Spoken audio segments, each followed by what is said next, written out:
America ಮತ್ತು Iran ನಡುವೆ ಆಗ್ತಾ ಇರುವಂಥ ಬೆಳವಣಿಗೆ. ನಾವು ನಿನ್ನೆ ಅಷ್ಟೇ ನೋಡಿದ್ವಿ, ದೋಹಾಕ್ಕೆ ಒಂದು ನಿಯೋಗ ಬಂದಿದೆ, ದೋಹಾದಲ್ಲಿ ಮಾತುಕತೆ ಆಗ್ತಾ ಇದೆ, ಇರಾನ್ನವರು ಅದರಿಂದ ಹೊರಗಿದ್ದಾರೆ, ನಾವು ಯಾವುದೇ ಕಾರಣಕ್ಕೂ ಭಾಗವಹಿಸುವುದಿಲ್ಲ ಅಂತೆಲ್ಲ ಹೇಳಿಕೆಗಳನ್ನು ಕೊಟ್ಟಿದ್ದನ್ನು ನೋಡಿದ್ದೀವಿ. ಅದಾದ ನಂತರ ಅಮೆರಿಕದ ಕೆಲ ನಾಯಕರುಗಳು ಇರಾನ್ಗೆ ಎಚ್ಚರಿಕೆ ಕೊಟ್ಟಿದ್ದನ್ನು ನಾವೆಲ್ಲ ನೋಡಿದ್ವಿ.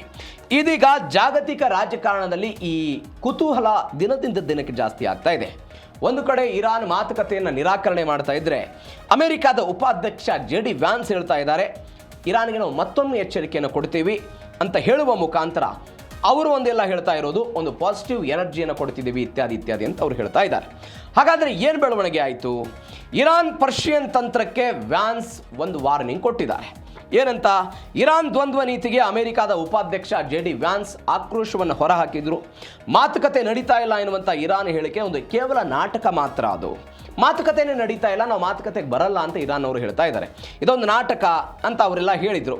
ರಾಜತಾಂತ್ರಿಕತೆ ವಿಫಲ ಆದರೆ ಮಿಲಿಟರಿ ಕ್ರಮದ ಎಚ್ಚರಿಕೆಯನ್ನು JD ವ್ಯಾನ್ಸ್ ಕೊಟ್ಟರು. ಇರಾನ್ನ ಪಕ್ಷಿ ನೋಟಕ್ಕಿಂತ ಅವರ ಕೃತ್ಯಗಳ ಮೇಲೆ ಅಮೆರಿಕ ಕಣ್ಣಿಟ್ಟಿದೆ. ನಮಗೆ ಅಮೆರಿಕದ ಹಿತಾಸಕ್ತಿ ಮುಖ್ಯ ಆಗುತ್ತೆ, ಇರಾನ್ನ ಹೇಳಿಕೆಗಳಲ್ಲ ಅಂತ. ಇರಾನ್ ಏನೇನೋ ಮಾತನಾಡಬಹುದು, ಆದರೆ ಇರಾನ್ನ ಮಾತುಗಳು ನಮಗೆ ಮುಖ್ಯ ಅಲ್ಲ, ಆದರೆ ನಮಗೆ ಮುಖ್ಯವಾಗಿರೋದು ಅಮೆರಿಕದ ಹಿತಾಸಕ್ತಿ ಅಂತ ಅವರು ಹೇಳ್ತಾ ಇದ್ದಾರೆ. ಅಂದರೆ ಈ ಮಾತುಕತೆಗಳು ಏನಾಗುತ್ತೆ ಅಂತ, ಅಂದರೆ ಇರಾನ್ನ ದ್ವಂದ್ವ ನೀತಿಯ ವಿರುದ್ಧ JD ವ್ಯಾನ್ಸ್ ಒಂದು ಆಕ್ರೋಶವನ್ನು ಹೊರಹಾಕ್ತಾ ಇದ್ದಾರೆ. ಏನು ದ್ವಂದ್ವ ನೀತಿ? ಒಂದು ಕಡೆ ಮಾತುಕತೆ ಫಲಪ್ರದ ಆಗುತ್ತೆ ಅಂತ ಇರಾನ್ ಒಪ್ಕೊಳ್ಳುತ್ತೆ, ಮತ್ತೊಂದು ಕಡೆ ನಾನು ದೋಹಾದ ಮಾತುಕತೆಗೆ ಬರಲ್ಲ ಅಂತ. ಅದರ ಭಾಗವಾಗಿ ಒನ್ಸ್ ಅಗೇನ್ ಹಾರ್ಮುಜ್ನಲ್ಲಿ ದಾಳಿ ಪ್ರತಿದಾಳಿಗಳಾಗಿದ್ದನ್ನು ನಾವೆಲ್ಲ ನೋಡಿದ್ವಿ. ಇದೀಗ ವ್ಯಾನ್ಸ್ ಹೇಳ್ತಾ ಇದ್ದಾರೆ, ಅಮೆರಿಕ ಮತ್ತು ಇರಾನ್ ನಡುವೆ ತಾಂತ್ರಿಕ ಮಟ್ಟದ ಸಭೆಗಳು ತೆರೆಮರೆಯಲ್ಲಿ ನಿರಂತರವಾಗಿ ನಡೀತಿವೆ. ಇದನ್ನು ಅವರು ಸ್ಪಷ್ಟಪಡಿಸಿದರು. ಇರಾನ್ನ ಇಂಥ ಪಕ್ಷಿ ನೋಟದ ಬೂಟಾಟಿಕೆ ಹೇಳಿಕೆಗಳಿಂದ ಅವರ ನೈಜ ಕೃತ್ಯಗಳ ಮೇಲೆ ಅಮೆರಿಕ ತೀಕ್ಷ್ಣ ಕಣ್ಣಿಟ್ಟಿದೆ. ತಮಗೆ ದೇಶದ ಹಿತಾಸಕ್ತಿ ಮುಖ್ಯ ಅಂತ JD ವ್ಯಾನ್ಸ್ ಇರಾನ್ಗೆ ಒಂದು ಎಚ್ಚರಿಕೆ ಕೊಡೋ ಪ್ರಯತ್ನವನ್ನು ಮಾಡಿದ್ದಾರೆ. ಇದು ಅಮೆರಿಕ ಮತ್ತು ಇರಾನ್ ನಡುವೆ ಆಗ್ತಾ ಇರುವಂತಹ ಈ ದೋಹಾದ ಮಾತುಕತೆಗೆ ಸಂಬಂಧಪಟ್ಟಂತಹ ಬೆಳವಣಿಗೆ ಇದೆ. ಮತ್ತೊಂದು, ಬಾಂಬ್ ದಾಳಿಯ ಬೆನ್ನಲ್ಲೇ ಡೊನಾಲ್ಡ್ ಟ್ರಂಪ್ ಶಾಂತಿ ಮಂತ್ರವನ್ನು ಜಪಿಸಿದ್ದಾರೆ. ಹೆಂಗೆ ಶಾಂತಿ ಮಂತ್ರ? ದೋಹಾ ಸಭೆ ಅತ್ಯಂತ ಯಶಸ್ವಿ ಅಂತ ಹೇಳ್ತಾ ಇದ್ದಾರೆ. ಅಂದರೆ ಅವರ ಅಳಿಯ ಬಂದಿದ್ದರು, ಒಬ್ಬ ರಾಜತಾಂತ್ರಿಕ ಅಧಿಕಾರಿ ಎಲ್ಲ ಬಂದಿದ್ದರು.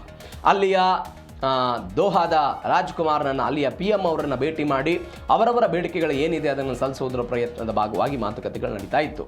ಡೊನಾಲ್ಡ್ ಟ್ರಂಪ್ ಹೇಳ್ತಾ ಇದ್ದಾರೆ ಅತ್ಯಂತ ಯಶಸ್ವಿಯಾಗಿದೆ ಈ ಮಾತುಕತೆ ಅಂತ. ಇರಾನ್ ಇದೀಗ ಸರಿಯಾದ ದಾರಿಗೆ ಬಂದಿದೆ ಅಂತ ಒಂದು ಟ್ರಂಪ್ ಮಾರ್ಮಿಕ ನುಡಿಯೆಲ್ಲ ಹೇಳಿದರು. ಕಳೆದ ವಾರವಷ್ಟೇ ಇರಾನ್ ಮಿಲಿಟರಿ ನೆಲೆಗಳ ಮೇಲೆ ಅಮೆರಿಕ ಭೀಕರ ದಾಳಿ ನಡೆಸಿದ್ದನ್ನು ನಾವೆಲ್ಲ ನೋಡಿದ್ವಿ. ಕುಶ್ ದ್ವೀಪ ಆಗಿರ್ಬೋದು, ಬೇರೆ ಬೇರೆ ಆಯಕಟ್ಟಿನ ಪ್ರದೇಶಗಳನ್ನು ಗುರಿಯಾಗಿಸಿಕೊಂಡು ದಾಳಿ ಮಾಡಿತ್ತು. ಆ ಮುಖಾಂತರ ಇರಾನ್ಗೆ ಒನ್ಸ್ ಅಗೇನ್ ಎಚ್ಚರಿಕೆ ಕೊಡೋ ಪ್ರಯತ್ನ ಮಾಡಿದ್ರು. ಅದಕ್ಕೆ ಪ್ರತಿ ದಾಳಿಯಾಗಿ ಕುವೈತ್ ಮೇಲೆ ಇವರು ದಾಳಿ ಮಾಡಿದ್ದನ್ನು ನಾವೆಲ್ಲ ನೋಡಿದ್ವಿ. ಇದೀಗ ಪರಮಾಣು ನಿಶಸ್ತ್ರೀಕರಣದ ಬಗ್ಗೆ ಸಕಾರಾತ್ಮಕವಾಗಿ ಹಾಗಾದರೆ ಇರಾನ್ ಸ್ಪಂದಿಸ್ತಾ ಅಂತ. ಯಾಕಂದರೆ ಅಂತಾರಾಷ್ಟ್ರೀಯ ಪರಮಾಣು ಸಂಸ್ಥೆಯ ಮುಖ್ಯಸ್ಥರು ಹೇಳ್ತಾ ಇದ್ದಾರೆ ನಾವು ತಪಾಸಣೆಗೆ ಹೋಗ್ತೀವಿ ಅಂತ. ಇರಾನ್ ನಾವು ಅವಕಾಶ ಕೊಡೋದಿಲ್ಲ ಅಂತ ಅವರು ಹೇಳ್ತಾ ಇದ್ದಾರೆ. ಬಟ್ ಡೊನಾಲ್ಡ್ ಟ್ರಂಪ್ ಹೇಳ್ತಾ ಇದ್ದಾರೆ ಇಲ್ಲ, ಅವಕಾಶ ಇದೆ, ನಾವು ಮಾಡಲೇಬೇಕು, ಅದನ್ನು ಯಾವ ಕಾರಣಕ್ಕೂ ಅದರಿಂದ ಹಿಂದೆ ಹೋಗುವಂಥ ಸಾಧ್ಯತೆಗಳಿಲ್ಲ ಅಂತ. ಹಾಗಾದರೆ ದೋಹಾದ ಒಪ್ಪಂದವಾದ ನಂತರ ಅಥವಾ ದೋಹಾದ ಮಾತುಕತೆಗಳ ನಂತರ ಇರಾನ್ ತನ್ನ ಅಂತಾರಾಷ್ಟ್ರೀಯ ಅಧಿಕಾರಿಗಳನ್ನು ತನ್ನ ಪರಮಾಣು ಕೇಂದ್ರಗಳಿಗೆ ಬಿಟ್ಟುಕೊಳ್ಳೋದಕ್ಕೆ, ಪರಿಶೀಲನೆ ಮಾಡೋದಕ್ಕೆ, ಯಾವ ಪರಿಪ್ರಮಾಣದಲ್ಲಿ ಸಂಸ್ಕರಿಸಿದಂಥ ಯುರೇನಿಯಂ ಏನಿದೆ ಇತ್ಯಾದಿ ಇತ್ಯಾದಿ ಎಲ್ಲವನ್ನು ಕೂಡ ನೋಡಿಕೊಳ್ಳೋದಕ್ಕೆ ಅವಕಾಶವನ್ನು ಮಾಡಿಕೊಡುತ್ತಾ ಅನ್ನುವಂತಹ ಪ್ರಯತ್ನದ ಭಾಗವಾಗಿ ಇದೊಂದು ಬೆಳವಣಿಗೆ ಆಗಿದೆ. ಮತ್ತೊಂದು ಕಡೆ ಬಲ ಪ್ರದರ್ಶನದ ಮುಖಾಂತರ ಶಾಂತಿ ಎನ್ನುವಂಥ ಟ್ರಂಪ್ ವಿದೇಶಾಂಗ ನೀತಿ ಜಾರಿ. ಅವರು ಮೊದಲ ದಿನದಿಂದಲೂ ಕೂಡ ಬಲ ಪ್ರದರ್ಶನ ಮಾಡಿರೋದು, ಒಂದು ಆರ್ಥಿಕವಾಗಿ ಬಲ ಪ್ರದರ್ಶನ ಮಾಡಿದರು, ಅವರನ್ನು ತಳ್ಳುವ ಹಂತಕ್ಕೆ ಹೋಗಿ. ಎರಡನೆಯದ್ದು ದಾಳಿಯ ಮುಖಾಂತರ ಅವರ ಮೇಲೆ ಬಲ ಪ್ರದರ್ಶನ ಮಾಡುವ ಪ್ರಯತ್ನವನ್ನು ಮಾಡಿದರು. ಇದೀಗ ಆ ಬಲ ಪ್ರದರ್ಶನ ಮುಖಾಂತರ ಒಂದು ವಿದೇಶಾಂಗ ನೀತಿಯನ್ನು ಜಾರಿಗೆ ತರುವ ಪ್ರಯತ್ನವನ್ನು ಡೊನಾಲ್ಡ್ ಟ್ರಂಪ್ ಮಾಡ್ತಿದ್ದಾರೆ. ಈಗ ಅವರು ಹೇಳ್ತಾ ಇದ್ದಾರೆ ಇರಾನ್ ಇದೀಗ ಸರಿ ದಾರಿಗೆ ಬಂದಿದೆ ಅಂತ ಅವರು ಹೇಳೋ ಪ್ರಯತ್ನವನ್ನು ಮಾಡಿದ್ದಾರೆ. ಇದು ಎರಡನೇ ಬೆಳವಣಿಗೆ. ಮತ್ತೊಂದು ಬೆಳವಣಿಗೆ ಏನಾಗಿದೆ ಅಂತ ಹೇಳಿದ್ರೆ, ದೋಹಾ ಸಂಧಾನ ಆಗಿದೆ. ಈ ಸಂಧಾನದಲ್ಲಿ ಒಂದು 60 ದಿನ ಕದನ ವಿರಾಮವಂತೆ. ಅಂದರೆ ಈ 60 ದಿನ ಅನ್ನೋದನ್ನು ನೀವು 2-3 ಬಾರಿ ಹಿಂಗೆ ಎಕ್ಸ್ಟೆಂಡ್ ಆಗ್ತಾ ಬಂದಿದ್ದನ್ನು ನೋಡಿದ್ವಿ. ಮೊದಲು ಏಪ್ರಿಲ್ನಲ್ಲಿ 60 ದಿನ ಎಕ್ಸ್ಟೆಂಡ್ ಆಯಿತು, ಅದಾದ ನಂತರ ಮೇನಲ್ಲಿ ಎಕ್ಸ್ಟೆಂಡ್ ಆಯಿತು, ಜೂನ್ನಲ್ಲಿ ಜಿನೇವಾದಲ್ಲಿ ಮಾತುಕತೆ ಆಗುತ್ತೆ ಅಂತ ಹೇಳಿದ್ರು, ಫ್ರಾನ್ಸ್ನಲ್ಲಿ ಸಹಿ ಆಯಿತು, 60 ದಿನ ಅಬ್ಸರ್ವೇಷನ್ ಪೀರಿಯಡ್ ಅಂತ ಹೇಳಿದ್ರು. ಒನ್ಸ್ ಅಗೇನ್ ಇದೀಗ ದೋಹಾದಲ್ಲಿ ಮಾತುಕತೆ ಅಂತೆ. ದೋಹಾದ ಮಾತುಕತೆಯ ನಂತರ ಒನ್ಸ್ ಅಗೇನ್ 60 ದಿನದ ಕದನ ವಿರಾಮ ಅಂತೆ. ಅಮೆರಿಕ ಇರಾನ್ ನಡುವೆ ಸಂವಹನ ಮಾರ್ಗವನ್ನು ಸ್ಥಾಪನೆ ಮಾಡೋದಕ್ಕೆಲ್ಲ ಒಪ್ಪಿಗೆ ಆಗಿದೆ. 60 ದಿನಗಳವರೆಗೆ ಇದನ್ನು ವಿಸ್ತರಣೆ ಮಾಡೋದಕ್ಕೆಲ್ಲ ಉಭಯ ದೇಶಗಳ ಸಮ್ಮತಿಯನ್ನು ವ್ಯಕ್ತಪಡಿಸಿದ್ವು. ಹಾರ್ಮುಜ್ ಜಲಸಂಧಿಯಲ್ಲಿ ಮುಕ್ತ ನೌಕಾ ಸಂಚಾರಕ್ಕೆಲ್ಲ ಗ್ರೀನ್ ಸಿಗ್ನಲ್ಲು, ಅದನ್ನು ಮೊದಲ ದಿನದಲ್ಲೂ ಕೂಡ ಹೇಳ್ತಾ ಇದ್ದಾರೆ. ಇರಾನ್ನವರು ಅದನ್ನು ಒಪ್ಪಿಕೊಳ್ಳೋದಕ್ಕೆ ಸಾಧ್ಯ ಇಲ್ಲ, ಬಿಕಾಸ್ ಒಮಾನ್ನ ಕಾರಣಕ್ಕಾಗಿ ಅದೆಲ್ಲ ಬೆಳವಣಿಗೆ ಆಗ್ತಾ ಇರೋದನ್ನು ನೋಡಿದ್ದೀವಿ. ಕತಾರ್ ಮತ್ತು ಪಾಕಿಸ್ತಾನ ಜಂಟಿ ಮಧ್ಯಸ್ಥಿಕೆಯಲ್ಲಿ ಒಂದು ರಹಸ್ಯ ಸಭೆ ಎಲ್ಲ ನಡೆದಿದೆ. ಕತಾರ್ನವರು ಇದ್ದರು, ಪಾಕಿಸ್ತಾನ ಮೊದಲು ಹಂತದಲ್ಲಿ ಪಾಕಿಸ್ತಾನದಲ್ಲಿ ಮಾತುಕತೆ ಆಗಿದ್ದನ್ನು ನಾವೆಲ್ಲ ನೋಡಿದ್ದೀವಿ. ಪಾಕಿಸ್ತಾನದ ಈ ಮೆಮೊರಂಡಮ್ ಏನಿತ್ತು, ಆ ಮೆಮೊರಂಡಮ್ಗೆಲ್ಲ 14 ಅಂಶಗಳಿಗೆ ಇದೇ ಡೊನಾಲ್ಡ್ ಟ್ರಂಪ್ ಸಹಿ ಹಾಕಿದ್ರು. ಇದೀಗ ಅವರ ಜಂಟಿ ಮಧ್ಯಸ್ಥಿಕೆಯಲ್ಲಿ ಒಂದು ರಹಸ್ಯ ಸಭೆ ಆಗಿದೆ. ಮತ್ತೊಂದು ಕಡೆ ಟ್ರಂಪ್ ಅವರ ಅಳಿಯ ಕುಶ್ನರ್ ಮತ್ತು ವಿಟ್ಕಾಪ್ ಇವರೆಲ್ಲ ರಂಗ ಪ್ರವೇಶ, ಅಂದರೆ ಇವರೇ ಹೋಗಿದ್ರು ಎಲ್ಲಿಗೆ, ದೋಹಾಕ್ಕೆ ಹೋಗಿ ಮಾತುಕತೆ ನಡೆಸೋ ಪ್ರಯತ್ನವನ್ನು ಮಾಡಿದ್ರು. ಇದರಿಂದ ನಾವು ಏನಿದೆ ನಮ್ಮ ಬೇಡಿಕೆಗಳನ್ನು ಮಾತ್ರ ಹೇಳ್ತೀವಿ, ಇರಾನ್ ಅವರು ಇಲ್ಲಿ ಕರೆಸೋದಿಲ್ಲ ಅಂತ ಅವರು ಹೇಳಿದ್ರು. ಅದಾದ ನಂತರ ಇರಾನ್ ಅವರು ಕೂಡ ಬರೋದಿಲ್ಲ ಅಂತ ಅವರು ಸ್ಪಷ್ಟವಾದಂಥ ಒಂದು ಮಾತಿತ್ತು. ಯಾವುದು ಅಂತ ಹೇಳಿದ್ರೆ, ನಾವು ಇರಾನ್ನ ಯಾವುದೇ ಅಧಿಕಾರಿಗಳು ಮತ್ತು ರಾಜತಾಂತ್ರಿಕರನ್ನು ನಾವು ಭೇಟಿ ಮಾಡಲ್ಲ, ನಮ್ಮ ಬೇಡಿಕೆಗಳು ಏನಿದೆ ಕೇವಲ ಮಧ್ಯಸ್ಥಿಕೆದಾರರಾಗಿ ಯಾರ್ಯಾರು ಕೆಲಸವನ್ನು ಮಾಡ್ತಾ ಇದ್ದಾರೆ ಆ ಮಧ್ಯಸ್ಥಿಕೆದಾರರ ಮುಖಾಂತರ ನಾವು ಇದನ್ನು ಕನ್ವಿನ್ಸ್ ಮಾಡೋ ಪ್ರಯತ್ನವನ್ನು ಮಾಡ್ತೀವಿ ಅಂತ ಕುಶ್ನರ್ ಮತ್ತು ವಿಟ್ಕಾಪ್ ಹೇಳುವಂತಹ ಪ್ರಯತ್ನವನ್ನು ಮಾಡಿದ್ರು. ಅದರ ಭಾಗವಾಗಿ ಆಗಿದೆ. ಈ 60 ದಿನ ಏನಾಗುತ್ತೆ ಅನ್ನೋದು ಯಕ್ಷ ಪ್ರಶ್ನೆ. ಯಾಕಂದರೆ ನೀವು ಸ್ವಿಟ್ಜರ್ಲ್ಯಾಂಡ್ನಲ್ಲಿ 60 ದಿನ ಅಂತ ಹೇಳಿದ್ರಿ, ಒನ್ಸ್ ಅಗೇನ್ ಅಮೆರಿಕಾದವರು ದಾಳಿ ಮಾಡಿದ್ರು, ಇರಾನ್ನವರು ದಾಳಿ ಮಾಡಿದ್ರು, ಲೆಬನಾನ್ನ ಮೇಲೆ ಇಸ್ರೇಲ್ ದಾಳಿ ಮಾಡಿತು, ಹೆಜ್ಬುಲ್ಲಾದವರು ಇಸ್ರೇಲ್ ಮೇಲೆ ದಾಳಿ ಮಾಡಿದ್ರು. 60 ದಿನಗಳು ಕೂಡ ನಾವು ಏನಾಗಿತ್ತು ಅನ್ನೋದು ನೋಡಿದ್ವಿ. ಇದೀಗ ಒನ್ಸ್ ಅಗೇನ್ ಒಂದು 60 ದಿನಗಳ ಕಾಲ ಕದನ ವಿರಾಮ ಅಂತ ಹೇಳ್ತಾ ಇದ್ರಿ. ನಾಳೆ ಯಾವುದೋ ಒಂದು ವಾಣಿಜ್ಯ ಹಡಗುಗಳ ಮೇಲೆ IRGC ಅವರು ದಾಳಿ ಮಾಡಿದರೆ ಅಮೆರಿಕ ಸುಮ್ಮನೆ ಇರುತ್ತಾ? ಅಥವಾ ಹೆಜ್ಬುಲ್ಲಾದವರು ನಮ್ಮ ಮೇಲೆ ದಾಳಿ ಮಾಡ್ತಾ ಇದ್ದಾರೆ ಅಂತ ಇಸ್ರೇಲ್ನವರು ಸುಮ್ಮನೆ ಕೂರುವಂಥ ಹಂತಕ್ಕೆ ಹೋಗೋದಿಲ್ಲ, ಅವರು ಪ್ರತಿ ದಾಳಿ ಮಾಡುವಂಥ ಹಂತಕ್ಕೆ ಹೋಗ್ತಾರೆ. ಹೀಗಾಗಿ ಆ 60 ದಿನ ಏನಾಗುತ್ತೆ ಅಂತ ಕಾದು ನೋಡೋಣ. ಮತ್ತೊಂದು ಬೆಳವಣಿಗೆ ಏನು ಅಂತ ಹೇಳಿದರೆ, $6 ಬಿಲಿಯನ್ ಆಸ್ತಿ ಇರಾನ್ನ ಭವಿಷ್ಯ ಇದೆ.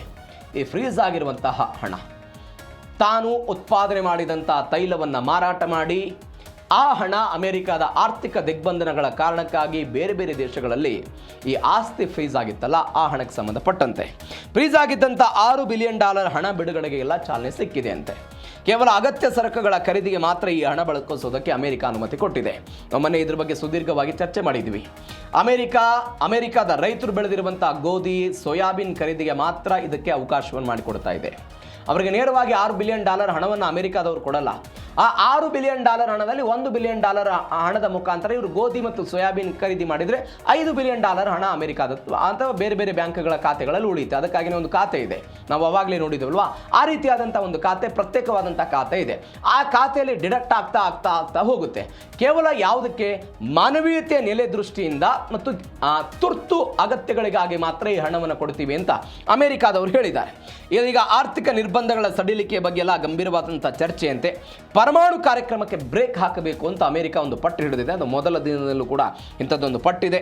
ಇದೀಗ ಅಮೆರಿಕ ಉತ್ಪನ್ನಗಳ ಖರೀದಿಗೆ ಮಾತ್ರ ಹಣ ಬಳಕೆ ಆಗಬೇಕು ಅಂತ ಟ್ರಂಪ್ ಷರತ್ತು ವಿಧಿಸಿದ್ದನ್ನು ನಾವು ಮೊನ್ನೆ ನೋಡಿದ್ವಿ ಡೀಟೇಲ್ಸ್ ಆಗಿ. ಯಾವ ಕಾರಣಕ್ಕಾಗಿ?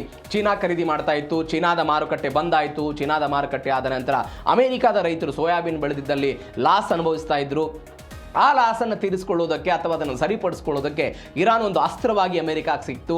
ಈ ಕಾರಣಕ್ಕಾಗಿ ಇರಾನ್ಗೆ ಏನು ಮಾಡಿದ್ರು, ನಿಮ್ಮ ಹಣವನ್ನು ನಾವು ಕೊಡ್ತೀವಿ, ನೇರವಾಗಿ ಹಣ ಕೊಡಲ್ಲ, ಬದಲಾಗಿ ನಿಮಗೇನೇನು ಬೇಕೋ ಆ ಎಲ್ಲ ಸರಕುಗಳನ್ನು ನಮ್ಮಿಂದ ಖರೀದಿ ಮಾಡಿ ಅಂತ ಅವರೆಲ್ಲ ಹೇಳೋ ಪ್ರಯತ್ನವನ್ನು ಮಾಡಿದ್ರು. ಇದೀಗ ಆ ಖರೀದಿಗೆ ಅವರೆಲ್ಲ ಹೋಗ್ತಾ ಇದ್ದಾರೆ. ಏನಾಗುತ್ತೆ ಕಾದು ನೋಡೋಣ ಈ ವಿಚಾರದಲ್ಲಿ.